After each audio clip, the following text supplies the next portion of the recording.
kitab Al-Musnad yang disusun oleh Imam Hanbal. Beliau menyebutkan sebuah kisah di mana pada suatu hari Rasulullah SAW duduk-duduk di dalam sebuah majelis menyampaikan nasihat, menyampaikan mau'izah, wejangan kepada para sahabat yang berhadir. Tiba-tiba Rasulullah SAW mengatakan, sesaat lagi akan datang seorang ahli surga. Maka tidak lama kemudian muncullah seorang laki-laki yang penampilannya sangat-sangat sederhana. Tidak ada tanda-tanda dia orang yang istimewa. Tidak ada kelihatan penampilan dia ini seorang yang istimewa, seorang yang berilmu tinggi. Kemudian dia duduk bersama dengan sahabat-sahabat yang lainnya. Maka para sahabat bertanya-tanya dalam hatinya, siapakah ahli surga yang dimaksud oleh Rasulullah? Apakah laki-laki barusan yang masuk, yang penampilannya sangat sederhana itu? Mereka bertanya-tanya. Keesokannya juga Rasulullah ketika menyampaikan nasihat-nasihat kepada para sahabat dalam majelisnya juga, Rasulullah mengatakan ucapannya seperti hari kemarin, bahwa sesaat lagi akan datang seorang ahli surga. Ternyata yang datang adalah masih orang yang kemarin, dengan penampilan yang sangat sederhana. Akan disebutkan beliau sempat menenteng kedua sandalnya dengan tangan kirinya, saking sederhananya. Pada hari yang ketiga juga Rasulullah mengatakan akan datang seorang ahli surga. Lalu kemudian datang laki-laki yang kemarin. Jamaah yang dirahmati dan dimuliakan Allah Subhanahu wa taala. Maka di dalam riwayat tersebut, sahabat yang mulia Amr bin As mencoba mempelajari apa sesungguhnya keistimewaan laki-laki tersebut. Maka beliau meminta izin, ya singkat cerita, minta izin untuk bisa menginap selama 3 hari di rumah laki-laki tadi. Singkat cerita diizinkanlah. Namun selama 3 hari berada di rumah laki-laki ini, tidak melihat sesuatu yang menonjol. Tidak ada sesuatu amalan yang hebat. Biasa-biasa saja. Biasa-biasa saja, seperti juga orang lain.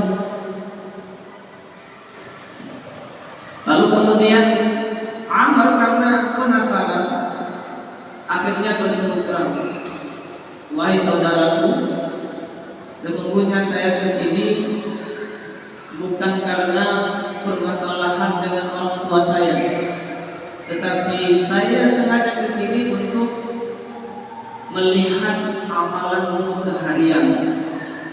Karena Rasulullah sebanyak 3 kali di dalam majelisnya mengatakan bahwa kami akan didatangi oleh seorang ahli surga, dan ternyata yang datang itu adalah engkau, wahai saudaraku.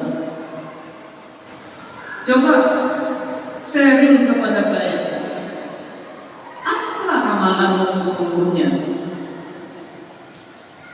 Singkat cerita, laki-laki tadi pun menjawab, wahai saudaraku, sebagaimana yang kau lihat, amalanku juga seperti biasa yang sudah engkau lihat, tidak ada kelebihan yang lain.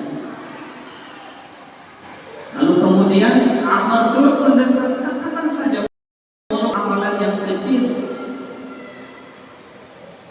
Akhirnya kemudian laki-laki tadi berkata, wahai saudaraku, ada satu amalan yang selalu saya malam, yakni setiap kali saya hendak tidur, saya terlebih dahulu meniatkan di dalam memaafkan seluruh kesalahan orang lain. Siapa saja yang sudah mungkin melakukan kesalahan pada saya selalu maafkan setiap malam. Itulah yang saya lakukan, dan saya berusaha membersihkan hati saya dari kedengkian, sehingga saya tidak akan tidur setiap malam itu kecuali kalau tidak ada satu lagi, tidak ada seorang pun lagi yang saya dendamkan, tidak ada satu pun lagi yang saya dengki kepadanya, tidak ada satu pun lagi yang saya musuhi. Jamaah yang dirahmati dan dimuliakan Allah Subhanahu wa taala, ternyata inilah kelebihan daripada laki-laki yang mulia ini, sehingga Rasulullah SAW mengatakan ke hadapan sahabat-sahabatnya bahwa dia adalah seorang ahli surga. Ternyata kelebihannya bukan dalam hal sedekahnya, bukan dalam hal puasanya. Memang ya, sedekah, puasa semua memiliki keutamaannya tersendiri.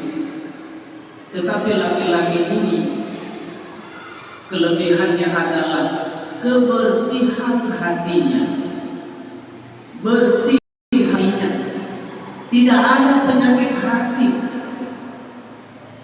suci jiwanya, tidak ada dendam, tidak ada dengki, tidak ada amarah kepada saudara muslimnya yang lain. Maka para ulama selalu mengatakan bahwa amalan hati itu merupakan pokok daripada anggota. Maka itulah jamaah yang dirahmati dan dimuliakan Allah Subhanahu wa taala. Hari ini kita sudah berada di malam yang terakhir daripada Ramadan 1446 Hijriah ini. Sudah 29 tarawih yang kita kerjakan, yakni 29 malam. Juga sudah 29 puasa kita. Pertanyaannya adalah, sudah seberapa bersih hati kita saat ini? Mari kita tanyakan kepada diri kita masing-masing. Sudah sebersih apakah hati kita hari ini?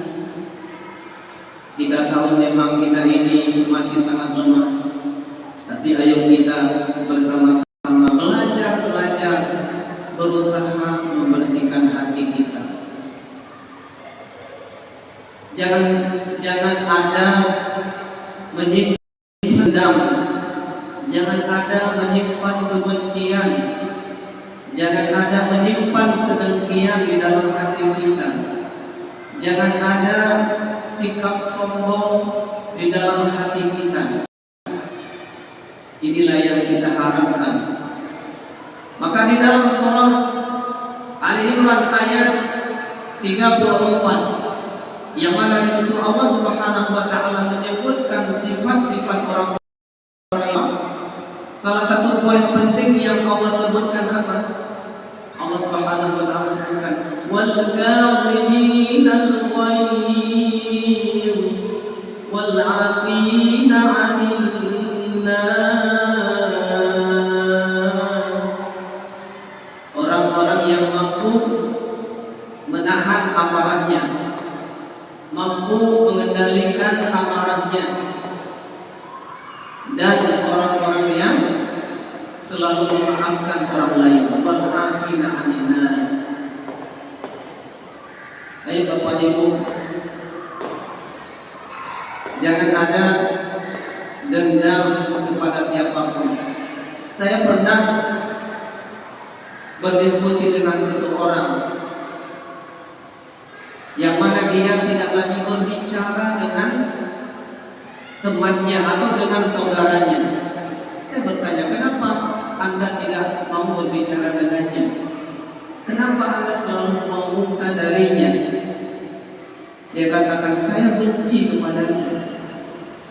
Yang kamu benci apanya? Apakah fisiknya atau perbuatannya? Perbuatannya yang saya benci.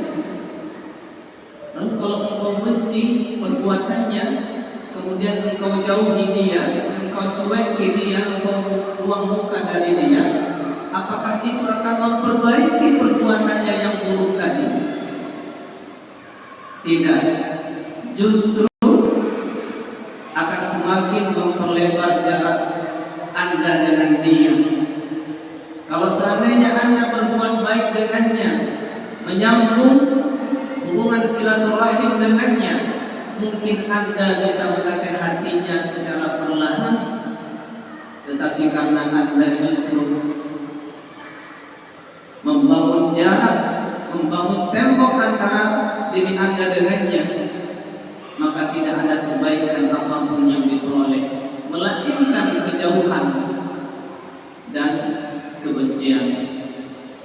Di jamaah yang dirahmati dan dimuliakan Allah Subhanahu wa taala, di dalam ayat yang lain juga Allah Subhanahu wa taala menyatakan tentang sifat orang-orang yang beriman dan bertakwa. Wa idza ma ghadibu hum yaghfirun. Kalau mereka terlanjur marah, maka mereka segera sadar untuk memaafkan. Jamaah yang dirahmati dan dimuliakan Allah Subhanahu wa taala, alangkah indahnya hati yang bersih, alangkah indahnya jiwa yang bersih lagi suci, dan itulah harapan kita semua. Semoga dengan Ramadan ini, seiring dengan puasa yang sudah kita jalankan, salat tarawih dan qiyam yang sudah kita tunaikan, akan semakin menimbulkan kejernihan di dalam hati dan jiwa kita. Amin ya rabbal alamin. Demikian sebagai tausiah pada malam ini. Mohon maaf atas segala salah dan janggal. Hanya Allah Subhanahu wa taala yang sempurna, yang maha bijaksana. Kami tutup dengan ucapan